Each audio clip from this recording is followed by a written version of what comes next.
Renungan Harian GKI Anugerah Senin 20 September 2021. Alkitab dapat dipercaya.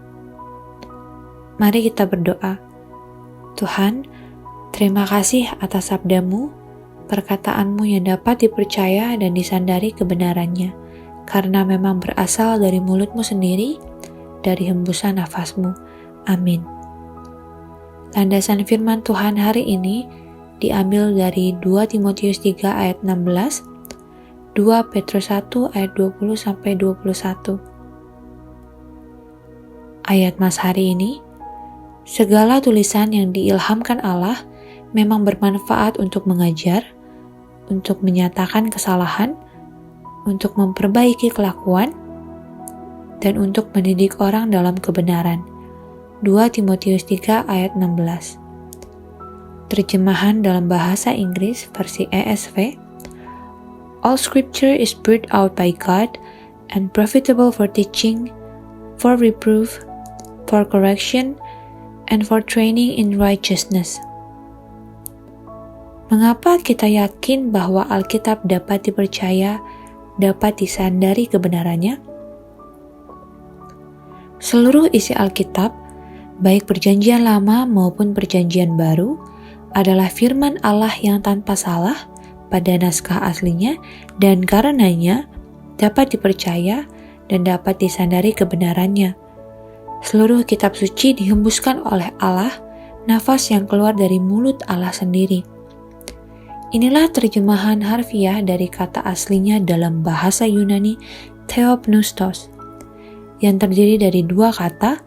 Theo berarti Allah dan pneu berarti nafas.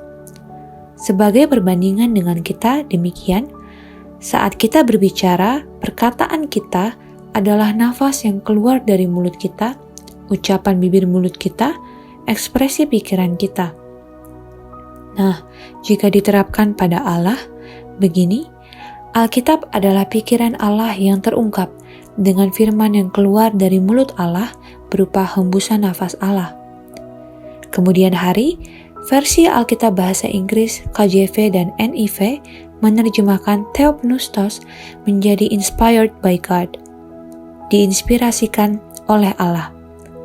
Lalu, terjemahan LAI yang diilhamkan Allah.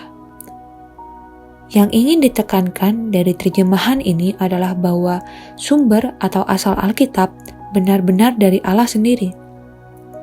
Namun, kebenaran absolut Allah ini bukan diwahyukan dan diilhamkan seumpama kitab lengkap diturunkan dari surga ke bumi. Sebab, pada kenyataannya, Alkitab melibatkan dan memakai instrumen manusia dan waktu. Misalnya, isi dan sifat firman yang terkait zaman yang berbeda dalam perjalanan sejarah, corak, dan gaya sastra yang terkait dengan kekhasan para penulis tertentu, dan seterusnya. Jelasnya, dalam Alkitab ada catatan sejarah dan peristiwa, ada syair-syair, ada nubuatan, ada pengajaran, ada surat kiriman, ada sastra apokaliptik. Ciri tulisan Musa beda dengan Samuel, lain lagi Daud. Tidak sama dengan Yeremia atau Amos. Paulus dan Petrus serta Yohanes juga ada kekhasan masing-masing. Masing-masing datang dalam kaitan dan melalui isi yang erat terkait konteks zaman, politik, kebudayaan, kepribadian mereka yang khas. Singkat kata, firman Allah yang absolut, kekal, universal, datang dalam bentuk yang relevan dengan waktu dan kultur setempat. Justru karena Allah ingin agar isi hatinya ditangkap secara bermakna dalam konteks budaya dan zaman berbeda-beda, maka Ia menyatakan firman kekalnya di dalam media yang temporer. Roh Kudus mengendalikan dan mengarahkan para penulis Alkitab yang berbeda-beda ini menuju satu tujuan, yaitu agar pembaca secara pribadi berjumpa dengan Kristus dan kemudian bertumbuh menjadi semakin serupa dengan Kristus. Sesudah membaca penjelasan di atas, dapatkah Anda melihat benang merah antara fakta bahwa Alkitab berotoritas dapat dipercaya dan dapat disandari karena berasal dari Allah, dengan fakta bahwa Alkitab memang bermanfaat untuk memperbaiki doktrin dan perbuatan orang percaya.